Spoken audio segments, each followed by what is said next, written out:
Olá, minha gente, estamos dando início ao programa Eu e Você. E hoje temos ao nosso lado, de retorno, o nosso companheiro de programa, o jornalista Pedro do Couto, que veio de uma viagem interessantíssima e fez a Estado de Israel. Inclusive, para surpresa nossa, essa viagem ele estendeu e foi conhecer Auschwitz.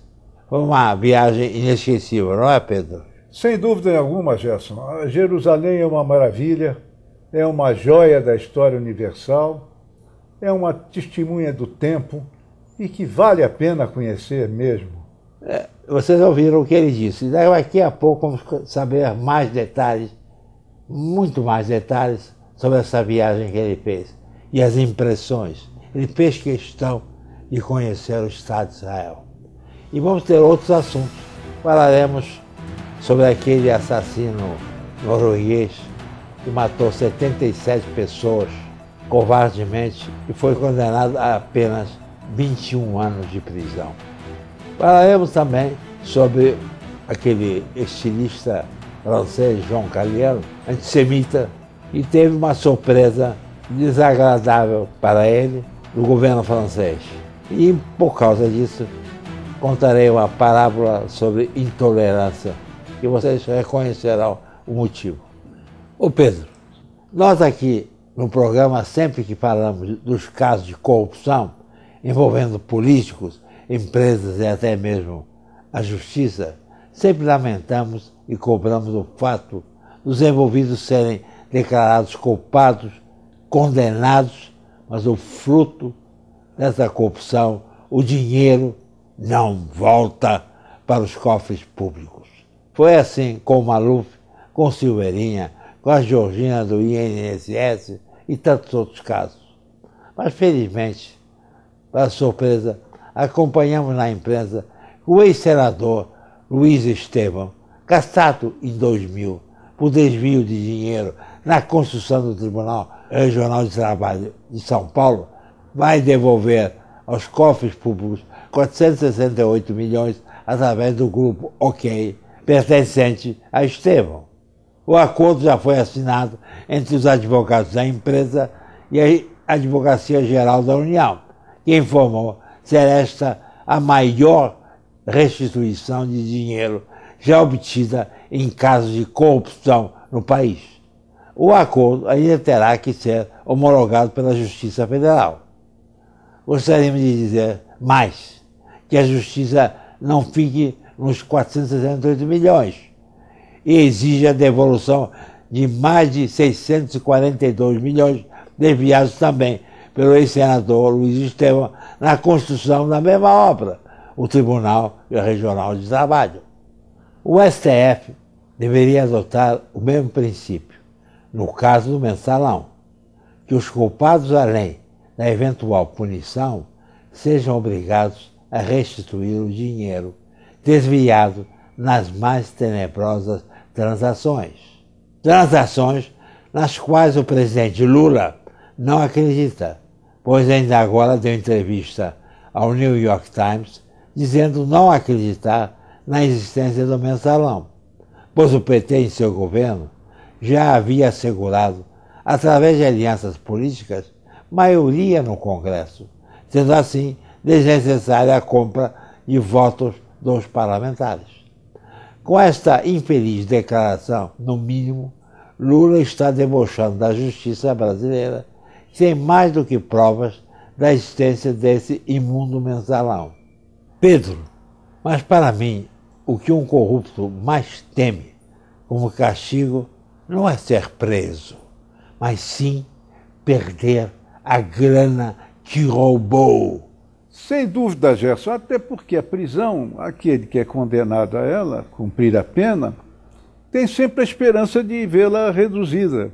Mas se ele tiver que devolver o dinheiro do roubo que praticou, não há redução alguma.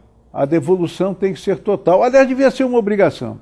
Porque nos casos de peculato, que é o roubo contra o patrimônio público, contra a administração federal, quer dizer, de subtração de dinheiro público, ele tem que ser devolvido ao poder público, ou seja, à população do país, para que seja essa importância subtraída, aplicada em programas essenciais que o povo necessita. Tem razão, sem dúvida alguma.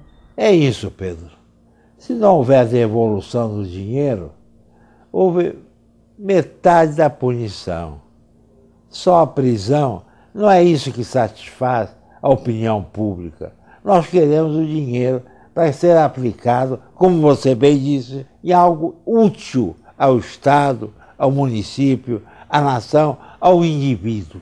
Mas vamos à nossa conversa sobre a sua viagem. A viagem ao Estado de Israel, que ele resolveu fazer, porque ele há muito tempo sonhava em fazer. E queria que eu fosse com ele, mas eu não podia ir nessa data devido à Assembleia Legislativa. Queria marcar isso para mais tarde, mas ele tinha férias e tinha que aproveitar as férias para ir agora, e não queria perder a oportunidade. Muito bem, fez ele muito bem. Então, Pedro, você chegou lá em Israel, e como é que estava a coisa? Estava quente, estava frio, estava morno, estava acolhedor, Baruch Haba? Como é que foi? Como é que você foi recebido? Muito bem recebido, a viagem foi plenamente aproveitada. Fomos eu, Helena, meus cunhados, Eduardo e Erasmo, e aproveitamos muito bem. Jerusalém é uma cidade encantadora, é uma joia, como eu disse no início do programa, uma joia da história universal, uma testemunha do tempo, um palco de acontecimentos históricos eternos e que consegue o milagre de unir essa antiguidade de mais de 3.000 anos à modernidade da qual também se reveste. A cidade de Jerusalém, à noite é uma cidade muito alegre, muito movimentada, a população dorme tarde, festeja, comemora. É até curioso porque, de um lado, o Muro das Lamentações, que não fecha hora alguma, fica aberto às 24 horas do dia, e perto do muro, o centro da cidade de Jerusalém, moderna, onde o movimento é intenso. Gostamos muito da viagem, uma viagem historicamente muito importante. Acontecimentos ali ocorreram, que as marcas estão ali. Deixa eu interromper. Sim. Senão você vai embora e eu deixo te perguntar umas coisas que eu gostaria de perguntar. Faça isso. Você colocou o papelzinho no Muro das Lamentações com os teus pedidos? Coloquei com os meus pedidos e até pedidos que me pediram que levasse, colocasse no muro, coloquei separadamente, porque o muro separa homens e mulheres. Eu do lado do muro, a minha mulher Helena do outro também levou os papéis, os pedidos, e comparecemos ao Muro das Lamentações, que é algo antiquíssimo. E emocionante. É emocionante. Você ficar diante de algo que tem 3.000 anos de existência. Não é, o Brasil nem sonhava em ser descoberto e o muro já existia lá. Da mesma maneira, a muralha de Jerusalém, que se vê do alto do Monte das Oliveiras, do Jardim das Oliveiras, aliás, que está lá até hoje, última cena praticamente de Cristo, antes de ser aprisionado e crucificado pelos romanos. Está lá intocado, mantido pelo tempo e pelo cuidado que as autoridades do governo de Israel têm em manter a tradição e manter a história da cidade, de onde ao alto se avista a muralha de Jerusalém e mais ao alto ainda o lugar da crucificação do Cristo. Uma beleza, um encontro com a história. Você visitou o Museu do Holocausto? Visitei o Museu do Holocausto em Jerusalém. Ótimo museu. Mas, além do Museu do Holocausto, nós visitamos, por incrível que pareça, Auschwitz, quando saímos de Israel e voltamos à Europa. É uma coisa indescritível, museu terrível de uma fase da história humana que ultrapassa de muito tudo aquilo que se possa pensar sobre o horror nazista contra a humanidade. Já que você pulou de Israel para Auschwitz, eu quero voltar um pouco de novo a Israel. E fale sobre Tel Aviv, Haifa, sobre o Mar Morto, rapidamente, mas para nós podermos dizer realmente o que vai dentro de você nessa visita. Tel Aviv é uma cidade encantadora também, dividida entre parte antiga, desde a ocupação inglesa, a parte moderna israelense, sem dúvida alguma, a antiga capital do Estado de Israel. Daí nós partimos para uma série de visitas a cidades históricas, como Cafarnaum, Nazaré, passamos ao lado da Cisjordânia para Belém, onde tivemos alguma dificuldade na fronteira palestina. Mas o Israel nos deixou uma impressão extremamente favorável. Extremamente favorável. Se puder, um dia, voltarei lá. Você sentiu lá alguma impressão de que se preparam para tomar alguma atitude em relação ao Irã, que ameaça a existência de Israel? Não percebi. E até tem mais uma coisa. Tivemos até um erro no nosso calendário, que foi estarmos em Belém no dia da semana do Ramadã, onde uma multidão de muçulmanos encontram, Israel abre as fronteiras para eles irem rezar na mesquita de Jerusalém. E isso, então, congestiona o tráfego de maneira incrível, e o calor, ainda por cima, dificultou. Mas não apagou o entusiasmo com a visita e da recordação dela. Mas não senti nenhum clima de hostilidade maior do que aquele já existente entre as fronteiras. Uma última pergunta para nós estendermos. Você tem vários programas para falar sobre Israel. E a vida cultural? Teatro, orquestra sinfônica? Você viu a vida cultural funcionando? Muito, a vida cultural intensa, livrarias, orquestra sinfônica, teatros. A cidade de Jerusalém vibra com a cultura. É um exemplo para o mundo. Nós voltaremos no próximo programa, falaremos sobre um assunto que me interessa muito e deve interessar a todos. Auschwitz é preciso que seja relembrado, porque representa o que foi o Holocausto.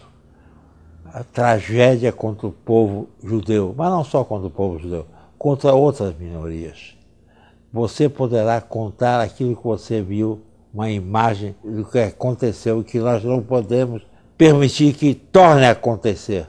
E por isso nós queremos também aqui construir o memorial em homenagem às vítimas do Holocausto. Queremos falar outra vez sobre Auschwitz, que você visitou.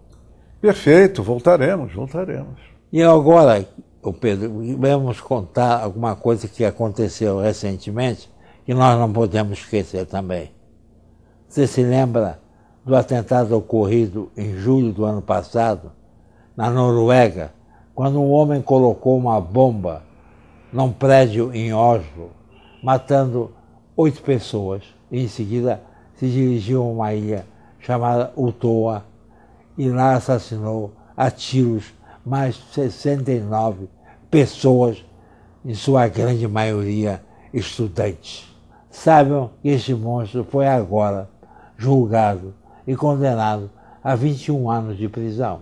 Breivik, o nome do assassino, de 33 anos, um radical direitista, provocativamente, ao ouvir a sentença, fez uma saudação ultradireitista e pediu desculpas aos militantes nacionalistas na Noruega, da Europa, por não ter conseguido matar mais pessoas.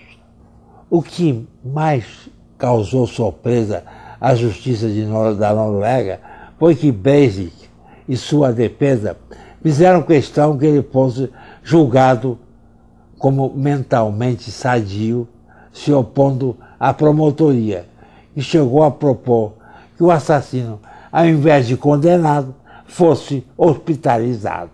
Breivik reagiu dizendo que considerava uma ofensa, afirmando que isso seria pior que a morte e uma grande humilhação. No processo, afirmou e defendeu que os ataques foram uma cruzada contra o multiculturalismo e os muçulmanos. Declarou ainda que a chamada democracia da Noruega nada mais é do que uma ditadura marxista.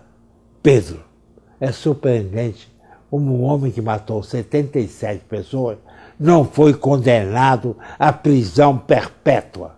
Que reação devemos esperar da justiça mundial com as declarações deste assassino que se desculpa por não ter matado mais inocentes?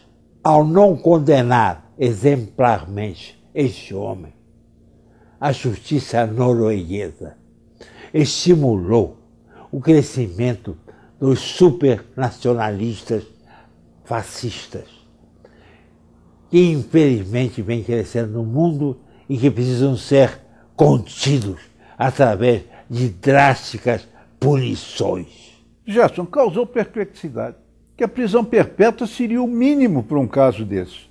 Sobretudo porque o homem, ao praticar o assassinato, lamenta não ter matado ainda mais inocentes. Quer dizer, 21 anos depois, cumprida a pena, ele vai voltar ao atentado de terror que ele praticou. Ô Pedro, só falta agora recebermos notícias que nas prisões da Noruega existem para prisioneiros como este, miserável, tem regalias.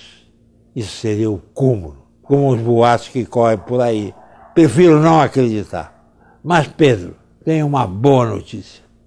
No último dia 24 de agosto, o Diário Oficial da França publicou o cancelamento da condecoração da Legião de Honra ao estilista João Galliano.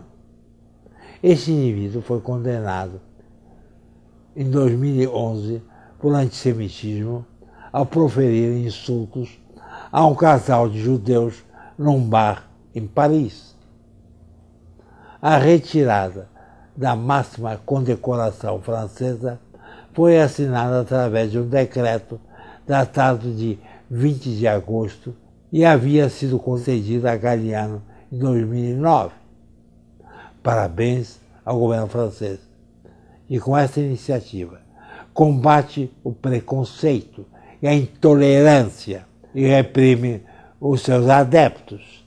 Também, mais uma vez, nosso louvor a Christian Dior, que através de uma decisão firme demitiu, na ocasião, o estilista Galliano, demonstrando que os valores da tolerância e respeito à democracia se sobrepõem a todos os interesses.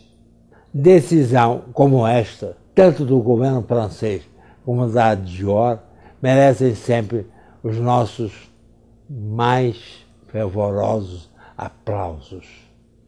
É uma grande lição contra a intolerância. A propósito, vou contar uma parábola. Ouviu, Pedro? Vamos lá. Uma mulher vendia queijos no mercado de uma praça. De repente surge um gato e rouba-lhe um dos queijos. Logo surge um cão que presenciou o roubo e tenta roubar o queijo do gato, que o enfrenta. O cão latia e mordia. O gato rosnava e arranhava, mas não conseguiam decidir a luta. Vamos procurar a raposa para que ela arbitre a questão, sugeriu o gato.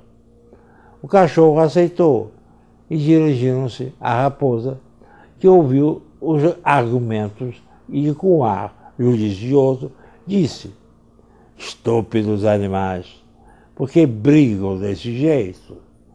Se concordarem, dividirei o queijo ao meio e ambos ficarão satisfeitos. Assim, a raposa puxou uma faca e cortou o queijo em dois, mas em vez de cortá-lo no comprimento, cortou em largura.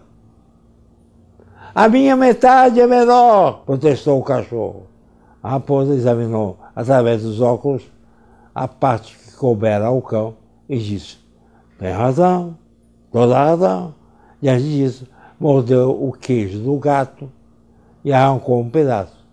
Assim ficarão iguais, sentenciou a raposa. O gato, porém, começou a berrar: Veja só, agora a minha parte ficou menor. A raposa pôs de novo os óculos e examinou criteriosamente a parte do gato. Tem razão. Um momento, já vou acertar isso. E assim comeu um pedaço do queijo do gato. E isto prolongou-se por muito tempo.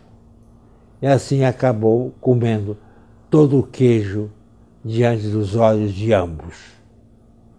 Esta história contém uma grande lição de vida, Pedro, mostrando que a intolerância não leva nunca a nenhum resultado positivo.